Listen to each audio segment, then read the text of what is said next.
Hi hello എല്ലാവർക്കും പറക്കും ഫാമിലിയുടെ പുതിയ തലത്തിലേക്ക് സ്വാഗതം. ഞാൻ നിങ്ങളുടെ നാന്തോ. ഇന്നത്തെ ഗസ്റ്റിനെ കുറിച്ച് പറയുകയാണെങ്കിൽ വളരെ സർപ്രൈസ് ഉള്ള ഗസ്റ്റാണ്. സ്വന്തമായിട്ട് യൂട്യൂബ് ചാനലുണ്ട്, ഇൻസ്റ്റാഗ്രാമുണ്ട്. അതിലൊക്കെ ഇരുന്ന ഒരു ഒന്നും റീച്ച് കിട്ടാത്ത, ആരും ശ്രദ്ധിക്കുകയും ചെയ്യാത്ത അങ്ങനെ ഒരു ഗസ്റ്റ് നമ്മളോട് സ്വാഗതം ചെയ്യാൻ വേണ്ടി പോകുന്നത്. അപ്പോൾ ആ വ്യക്തിയെ നമ്മുടെ ഇൻ്റർവ്യൂക്ക് സ്വാഗതം ചെയ്യാം. ഹായ് സുരേഷ്. ഹായ്. ആക്ച്വലി വളരെ ടെൻഷൻ അടിച്ച് ഇരിക്കുകയാണ്, പക്ഷെ അതിനൊന്നും ആവശ്യമില്ല കേട്ടോ. നിങ്ങളുടെ വീഡിയോസിലൊക്കെ നിങ്ങൾ ഒറ്റക്കാണല്ലോ, അതെന്താ? എന്നെ സപ്പോർട്ട് ചെയ്യാൻ ആരുമില്ല, അതുകൊണ്ടൊക്കെയാണ് ഞാൻ പിന്നെ ഒറ്റയ്ക്ക് ചെയ്യുന്നത്. നിങ്ങളിടുന്ന എല്ലാ വീഡിയോസിലും വളരെ മോശം റീച്ചാണ് കിട്ടുന്നത്, അതാണ് സത്യാവസ്ഥ. എന്തുകൊണ്ടാണ് എന്നെങ്കിലും ഒരു ദിവസം ചിന്തിച്ച് നോക്കിയിട്ടുണ്ടോ? പിന്നെ ഞാൻ ഒറ്റയ്ക്കല്ലേ ചെയ്യുന്നത്, അതുകൊണ്ടും കൂടിയായിരിക്കാം റീച്ച് വളരെ മോശമാണ് കാരണം എന്നാണ് ഞാൻ വിശ്വസിക്കുന്നത്. അപ്പോൾ പിന്നെ നിങ്ങൾ ഒന്നിനും സഹായിക്കാറില്ല? ഇപ്പോൾ ക്യാമറ ചെയ്യാനും സ്ക്രിപ്റ്റിനും ഒന്നിനും ആരും സഹായിക്കാറില്ല? അതായത് അത് വളരെ ബുദ്ധിമുട്ടാണ്. കാരണം ക്യാമറ, സ്ക്രിപ്റ്റ്, നമ്മളിപ്പോൾ എടുത്ത ഫ്രെയിം ഓക്കെ ആണോ ഇല്ലയോ എന്നും നമുക്കറിയാൻ പറ്റില്ല. വീണ്ടും ചെക്ക് ചെയ്യണം, പിടിക്കണം, ഒത്തിരി സമയം അങ്ങനെ പോകുന്നുണ്ട്. ചെറിയൊരു ക്ലിപ്പ് എടുക്കുകയാണെങ്കിൽ പോലും വളരെ സമയം പോകുന്നുണ്ട്, വളരെ ബുദ്ധിമുട്ടാണ്. ഒറ്റയ്ക്ക് ചെയ്യുന്ന ആൾക്കാർക്ക് മനസ്സിലാകും. അപ്പോൾ പിന്നെ എല്ലാം കൊണ്ടും ഒരാൾ ചെയ്യുമ്പോൾ ഭയങ്കര ബുദ്ധിമുട്ടല്ലേ? ഇതൊക്കെ എങ്ങനെ കൈകാര്യം ചെയ്യുന്നു? ബുദ്ധിമുട്ടാണ്, എന്ത് ചെയ്യാനാ, ചെയ്താലേ പറ്റൂ.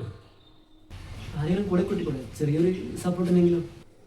വീട്ടിൽ തന്നെ സപ്പോർട്ടില്ല, അപ്പോൾ പിന്നെ പുറത്തുള്ള കാര്യം ഞാൻ പറയണ്ടല്ലോ. നേരത്തെ നിങ്ങൾ തന്നെ പറഞ്ഞു വളരെ മോശം റീച്ചാണ് എന്നുള്ളത്. അങ്ങനെയുള്ളപ്പോൾ ഞാൻ വിളിച്ചാൽ ആരെങ്കിലും വരുമോ? ഒരിക്കലും ഇല്ല. അതിനും തന്നെ നമ്മൾ വിളിക്കാതെ നമ്മളെ കൊണ്ടാകുന്ന രീതിയിൽ ചെയ്യാമെന്നുള്ളതാണ്. എൻ്റെ മാക്സിമം ഞാൻ കൊടുക്കുന്നുണ്ട്. നമ്മുടെ കാര്യമൊന്നും ഇല്ലല്ലോ. എത്ര നാളായി യൂട്യൂബിലൊക്കെ വീഡിയോ ഇടാൻ തുടങ്ങിയിട്ട്? ഏകദേശം 1.5-2 വർഷം ആകാറായി. ഇടുന്ന വീഡിയോസ് ഒന്നും തന്നെ വൈറലാകുന്നില്ല. അപ്പോൾ നിങ്ങളുടെ മാനസികാവസ്ഥ എന്തായിരിക്കും? ഒന്ന് ബുദ്ധിമുട്ടില്ലേ എന്ന് പറയാൻ പറ്റും? പ്രത്യേകിച്ച് ഒന്നും തോന്നാറില്ല. വിഷമം ഉണ്ടാകും. ദിവസം രാവിലെ എഴുന്നേറ്റിട്ട് യൂട്യൂബിലൊക്കെ നോക്കും, നമ്മുടെ വീഡിയോസിന് ലൈക്ക് കിട്ടിയോ, ഷെയർ കിട്ടിയോ, വ്യൂസ് കിട്ടിയോ എന്നൊക്കെ. പക്ഷെ എൻ്റെ ഭാഗ്യത്തിന് ഒന്നും കിട്ടാറൊന്നുമില്ല. ദിവസം വിശ്വാസത്തിന് പുറത്ത് പോകുന്നു, കിട്ടുന്നില്ല. പിന്നെ വിഷമം എന്തായാലും ഉണ്ടാവില്ല. ഇല്ലയെന്ന് പറഞ്ഞാൽ അത് കളവായി പോകും. എന്നാണ് സത്യം. എല്ലാം ശരിയാകണം, വിഷമിക്കേണ്ട. നിങ്ങൾ വീഡിയോസിലൊക്കെ പൊതുവെ ഒരു നാടൻ ലുക്കിലാണ് നിങ്ങളെ കാണാറ്.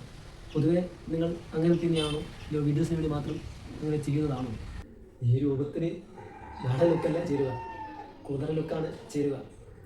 പിന്നെ നിങ്ങൾക്ക് നാടൻ ലുക്ക് തോന്നിയിട്ടുണ്ടെങ്കിൽ വളരെ സന്തോഷം. നിങ്ങൾക്കെങ്കിലും തോന്നുന്നുണ്ടല്ലോ നാടൻ ലുക്ക് ഉണ്ടെന്ന്. നിങ്ങളുടെ മിക്ക വീഡിയോസും വീട്ടിൽ നിന്ന് തന്നെ ഷൂട്ട് ചെയ്യുന്നതാണ്. അപ്പോൾ വീട്ടിലൊക്കെ നല്ല സപ്പോർട്ടായിരിക്കുമല്ലോ. ഭയങ്കര ബുദ്ധിമുട്ടാണ്. നമ്മൾ വീഡിയോ എടുക്കുമ്പോൾ ഇവർ മിക്സി ഓൺ ചെയ്യും, അല്ലെങ്കിൽ മോട്ടർ ഇടും, ടി വിയിൽ സൗണ്ട് കൂട്ടി വെക്കും. ഇല്ലെങ്കിൽ നമ്മൾ വീഡിയോ എടുക്കുന്ന സ്ഥലത്ത് വന്നിട്ട് ഇല്ലെങ്കിൽ തുണി മാറിയിടണം. റൂമിലാണ് ചെയ്യുന്നതെങ്കിൽ അലമാര തുറക്കാൻ വരും. അങ്ങനെ എന്തൊക്കെ ബുദ്ധിമുട്ട് അവരെക്കൊണ്ട് ചെയ്യാൻ പറ്റും അതൊക്കെ അവർ ചെയ്തു തരും. അവരെ കൊണ്ട് ആകുന്ന സഹായം ഇതൊക്കെയാണ്. അവരത് വളരെ ഭംഗിയായിട്ടത് ചെയ്യുന്നുണ്ട്. അപ്പോൾ ഞാൻ ആ സമയത്ത് ഷൂട്ട് നിർത്തി വെക്കും, വേറെ ഓപ്ഷനില്ല. ഇതിന് നമ്മൾ ചെയ്യുമ്പോൾ അവർ ചിരിക്കും, ഒരു വട്ടാണ്, മെൻ്റലാണ് എന്നൊക്കെ പറയും. ഇങ്ങനത്തെ സപ്പോർട്ടൊക്കെ അവർ കട്ടക്ക് എനിക്ക് തരും. അല്ലെന്ന് അവരൊരു കുറവും പറയാൻ പറ്റില്ല. നിങ്ങൾക്ക് ഇൻസ്റ്റാഗ്രാം അക്കൗണ്ട് ഉണ്ട്, യൂട്യൂബ് ചാനലുണ്ട്. ഇതൊന്നും നിങ്ങൾക്ക് ഫോളോവേഴ്സോ ഒന്നും ഇല്ല. അപ്പോൾ വീഡിയോസൊക്കെ കിട്ടിയിട്ടും റീച്ചും കിട്ടുന്നില്ല. അപ്പോൾ നിങ്ങൾക്ക് ഒന്നും തോന്നിയിട്ടുണ്ടോ ഇത് വേണ്ട, നമുക്ക് ഉപേക്ഷിച്ച് പോകാം, അങ്ങനെയൊക്കെ ചിന്തിച്ച് നോക്കിയിട്ടുണ്ടോ? അങ്ങനെയൊന്നും എനിക്ക് തോന്നാറില്ല. കാരണം എനിക്ക് ചെറുപ്പം മുതലേ അഭിനയം ഭയങ്കര ഇഷ്ടമാണ്. അതുകൊണ്ട് ഞാൻ ഇങ്ങനത്തെ വീഡിയോസൊക്കെ എടുക്കുമ്പോൾ ഞാൻ തന്നെ എൻജോയ് ചെയ്യാറുണ്ട്. യൂട്യൂബ് അപ്ലോഡ് ചെയ്താലും മറ്റുള്ളവർ കാണുന്നുണ്ടോ ഇല്ലയോ എന്നല്ല, ആ വീഡിയോ ഞാൻ വീണ്ടും വീണ്ടും കണ്ട് ഞാൻ സന്തോഷിക്കാറുണ്ട്. എൻ്റെ അഭിനയം കണ്ടിട്ട് അത് മോശമാണെങ്കിലും നല്ലതാണെങ്കിലും ഞാൻ സന്തോഷിക്കാറുണ്ട്. കാരണം എന്നെ സംബന്ധിച്ചോളം ഞാൻ അഭിനയിച്ചു എന്നൊരു ഫീലാണ് എനിക്ക് കിട്ടുന്നത്. അതുകൊണ്ട് നിർത്തി പോകണമെന്നോ ഒന്നും തോന്നാറില്ല. മറ്റുള്ളവർ കാണുന്നത് അവരുടെ ഇഷ്ടങ്ങളല്ല, നമുക്കൊന്നും ചെയ്യാൻ പറ്റില്ല, നമുക്ക് ഒരാളെ മേലെ അടിച്ചേൽപ്പിക്കാൻ പറ്റില്ല കാണുന്നത്. അതുകൊണ്ട് അതിനെപ്പറ്റി ഞാൻ ചിന്തിക്കാറില്ല. പക്ഷെ ഞാൻ എൻ്റെ വീഡിയോസ് കണ്ട് ആസ്വദിക്കാറുണ്ട്. ഓക്കെ സുരേഷ്, ഇനിയെങ്കിലും നിങ്ങളുടെ വീഡിയോസിന് മികച്ച രീതിയിൽ ഫോളോവേഴ്സിനെയും റീച്ചിനൊക്കെ കിട്ടണമെന്ന് എൻ്റെ ഭാഗത്തു നിന്നും നമ്മുടെ പറക്കും ഫാമിലി ചാനലിൻ്റെ ഭാഗത്തു നിന്ന് എല്ലാവിധ ആശംസകളും നിങ്ങൾക്ക് നേരുന്നു. Thank you so much. എനിക്കും നിങ്ങളൊരു കടപ്പാടുണ്ട്. കാരണം എല്ലാവരും ജയിച്ചത് നോക്കിയാണ് ഓടിപ്പോകും. അങ്ങനെയുള്ളപ്പോൾ പറക്കും ഫാമിലിയുടെ യൂട്യൂബ് ചാനൽ തോറ്റവരെ തേടി വന്നു, ഇൻ്റർവ്യൂ എടുത്തു. അതിന് നിങ്ങൾക്കൊരു ബിഗ് സല്യൂട്ട് എൻ്റെ ഭാഗത്തു നിന്ന്. Thank you so much. Thank you so much Suresh. പറക്കും ഫാമിലിയുടെ ഇൻ്റർവ്യൂവിൽ പങ്കെടുത്ത് നിങ്ങൾക്ക് എല്ലാ ആശംസകളും നേരുന്നു. Thank you so much. വീണ്ടും പുതിയ ചർച്ചയിൽ കാണും വരെ നന്ദി, നമസ്കാരം. ഞാൻ നിങ്ങളുടെ നാന്ദു.